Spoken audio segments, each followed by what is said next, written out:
Tang San pergi ke alam dewa menemui Dewa Asura. Ia ditunjuk sebagai penerus Dewa Asura untuk mengelola seluruh alam dewa bersama dengan Raja Dewa lainnya. Dahulu kala ada seseorang yang sama seperti Tang San. Cerita dimulai 20 tahun sebelum pertempuran terakhir dunia roh. Di Sekte Rilun banyak manusia fana dijadikan batu loncatan bagi master di sana untuk meningkatkan kultivasi. Tak hanya orang dewasa, bahkan anak-anak tak luput dari hal itu. Beruntung master pedang bernama Chen Xin datang menghabisi mereka semua. Chen Xin melakukan ini karena ini merupakan salah satu dari 9 ujian Asura. Yah benar Chen Xin ingin mendapatkan warisan Dewa Asura. Ini adalah ujian ke-6, yang berarti masih tersisa 3 ujian lagi. Ujian selanjutnya ialah membunuh Kaisar Laba-Laba dengan batas waktu 1 tahun. Di sebuah kota terlihat gadis kecil memerintahkan para murid untuk berbelanja. Anak ini merupakan nona muda dari Sekte Cahaya. Selesai belanja mereka segera naik ke kapal untuk pergi. Di atas kapal, nona muda bermain petak umpet. Dengan cepat ia menemukan persembunyian dari ayah dan orang yang ia sebut dengan kakek Gu. Gadis ini ialah Rongrong. Sekte Cahaya merupakan salah satu dari 3 sekte atas. Tidak takut pada siapapun. Diketahui Chen Xin adalah tetua pertama Sekte Cahaya. Sudah sejak 10 tahun lalu mengejar jalan menjadi dewa dan belum kembali. Tiba-tiba petasan yang dibeli oleh Rongrong meledak sendiri. Rongrong merasa bersalah atas kejadian ini. Ia mengaku melakukan ini lantaran akhir-akhir ini melihat sang ayah selalu sedih. Maksudnya ingin menghibur sang ayah agar bahagia. Sayang momen ini harus terhenti karena kapal mereka diserang oleh musuh.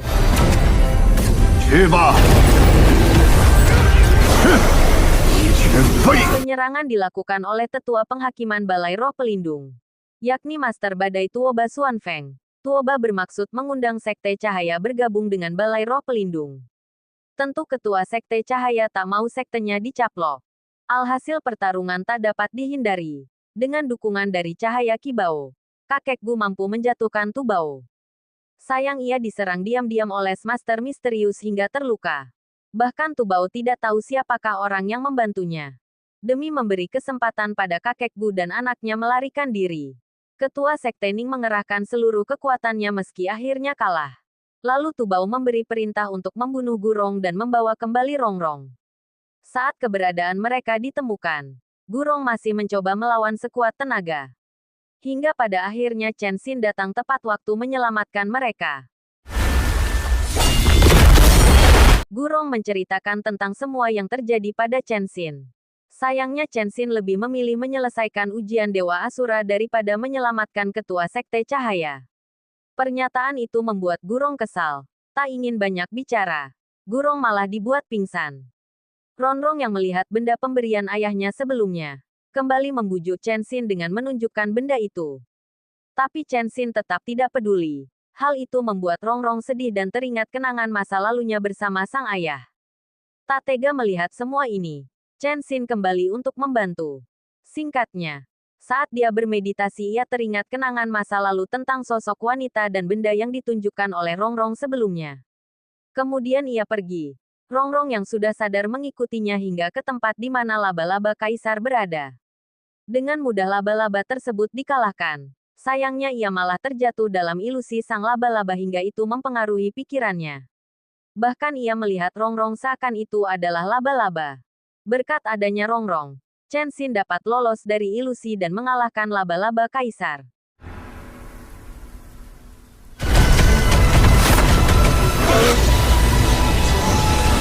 Selanjutnya ujian ke-8 ialah membentuk pedang iblis Asura dengan batas waktu 1 bulan. Pada saat bersamaan harus melindungi Ning Rongrong yang menemani peserta ujian dari bahaya hingga ujian ke-8 berhasil. Itu membuat Rongrong kegirangan. Tak lama kemudian Gurong datang ke tempat mereka. Di Balai Roh Pelindung, Tubao melaporkan keberhasilannya membawa Ning Fengzi. Alasan kenapa mereka tetap ingin menangkap Ning Rongrong ialah untuk memaksa Ning Fengzi menuruti kemauan mereka. Penangkapan banyak murid Sekte Cahaya membuat Bibidong marah. Namun kemarahannya tidak didengarkan lantaran Bibidong hanya dianggap pemimpin suci sementara sebelum Master Muda dewasa. Setengah bulan lagi adalah konferensi Roh Pelindung. Chen Xin dan Gurong akan bertemu di luar kota Roh Pelindung. Bersama menyelamatkan ketua sekte Ning lalu membongkar konspirasi Balai Roh Pelindung di konferensi. Di tempat inilah mereka berpisah. Rongrong akan dibawa oleh Chen Xin. Berpindah di kota Nuoding. Penjagaan di gerbang masuk begitu ketat. Hal itu dilakukan untuk mencari keberadaan Rongrong. Orang dari Balai Roh Pelindung sepertinya telah menemukan jejak dari Gurong. Chen Xin menghentikan perjalanan untuk beristirahat selama 1 malam. Di sini Rongrong menanyakan sesuatu yang mana itu membuat Chen Xin teringat akan seseorang. Di malam harinya, Chen Xin berlatih membentuk pedang iblis Asura. Singkatnya, perjalanan dilanjutkan. Jejak mereka ditemukan oleh orang Balai Roh Pelindung. Sepanjang perjalanan, Chen Xin mengajari Rongrong berpedang hingga mereka sampai di kota Nuoding.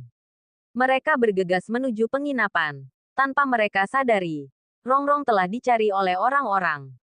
Ada gadis kecil yang melihat Rongrong. Namun saat ditanya, ia menunjukkan arah sebaliknya yang menjauh dari hotel tempat Rongrong berada.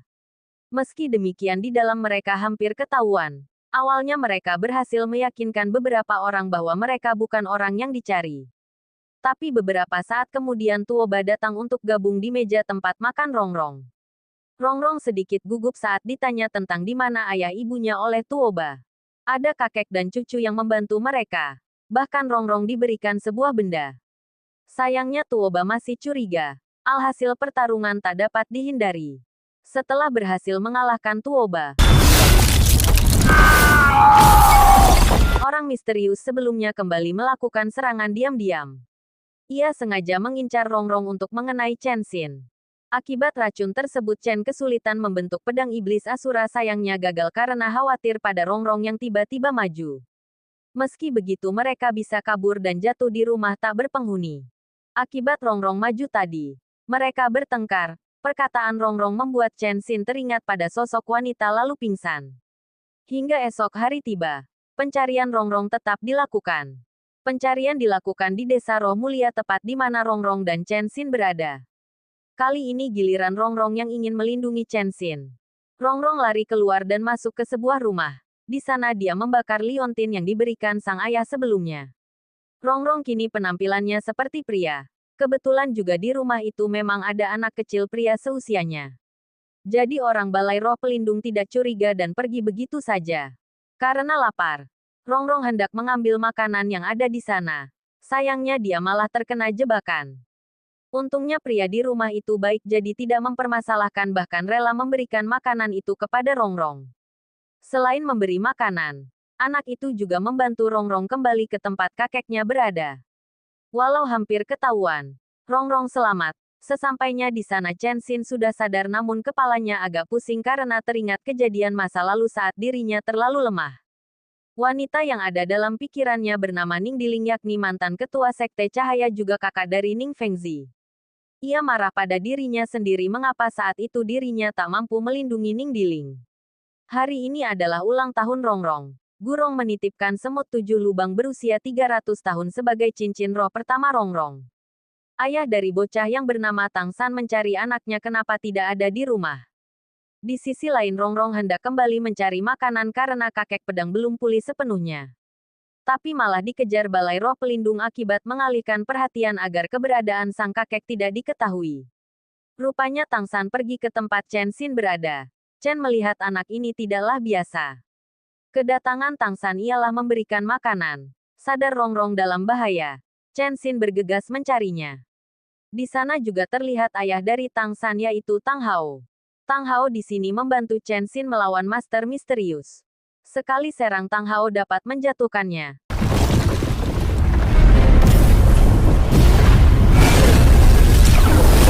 Sekarang giliran Chen Xin beraksi.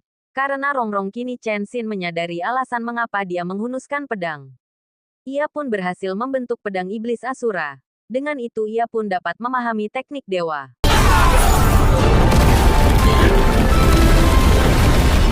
Berpindah di Balai Roh Pelindung. Meski tidak berhasil menangkap Rongrong, mereka sudah punya rencana pengganti. Buaya Emas meminta sang kakak juga harus keluar dari sini. Mengingat tentang cita-cita Balai Roh Pelindung, namun kakaknya menolak. Kecuali Balai Roh Pelindung menghadapi krisis hidup dan mati ia tidak akan mencampuri urusan dunia lagi. Bibidong ketahuan diam-diam menguping pembicaraan mereka. Bibidong tidak setuju dengan apa yang mereka lakukan. Alhasil Bibidong dikurung di penjara bawah tanah. Di luar pemuja kedua atau buaya emas sudah ditunggu oleh Ning Qingyu sepupu Ning Fengzi. Salah satu tetua sekte cahaya. Ujian ke-9 Asura ialah memadamkan cinta untuk menjadi dewa. Chen Xin baru sadar sejak ujian pertama kekuatan pemadam cinta telah mempengaruhinya. Keesokannya Chen Xin dan Gurong kembali bertemu. Gurong heran sejak kapan Rongrong dan Chen Xin begitu akrab. Menurut kabar yang didapat, ketua sekte Ning dikurung di penjara bawah tanah Balai Roh Pelindung. Di sini mereka kaget melihat Ning Qingyu menjadi ketua sekte cahaya. Tak hanya itu, Qingyu juga menghasut para murid sekte cahaya dengan cerita palsu tentang Gurong yang menyerang ketua sekte.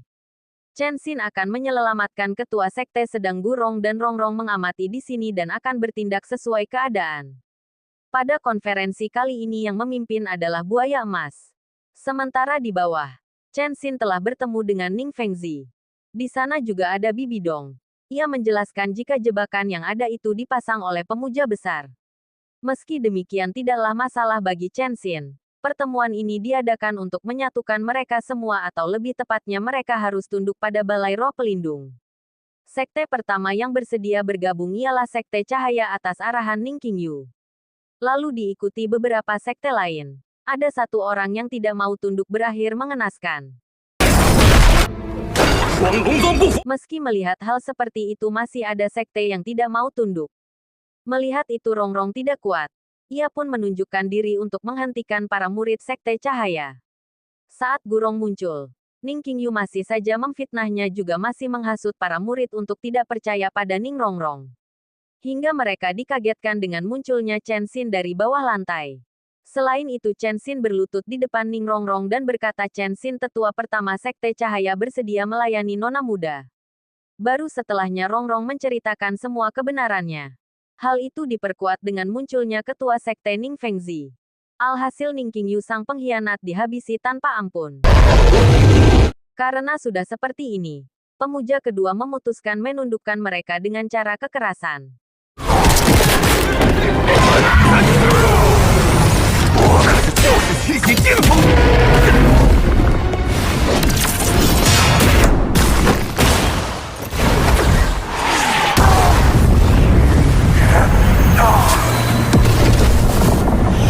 Di saat Balai Roh Pelindung dalam keadaan terpojok, pemuja besar muncul. Dengan mudahnya ia menghabisi lawan tanpa perlawanan.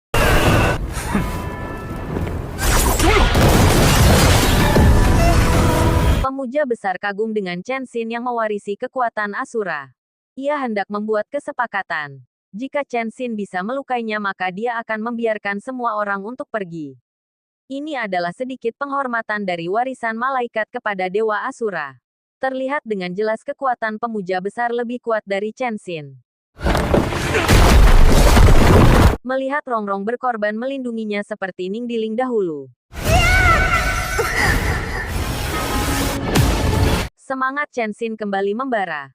Meski dia menggunakan kekuatan Dewa Asura tapi dia tidak kehilangan kesadarannya. Dia juga menggunakan jurus yang diajarkan oleh Tang Hao yakni meledakkan cincin roh. Upayanya tidaklah sia-sia. Ia mampu melukai pemuja besar.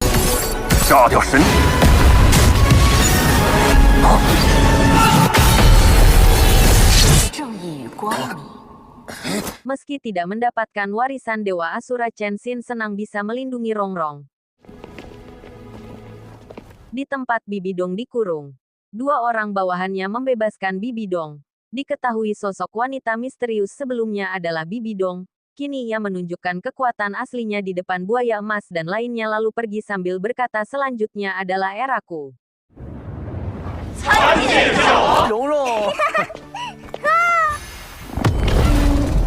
Diperlihatkan Tang Chen dari Sekte Hao Tian juga mengikuti ujian Dewa Asura.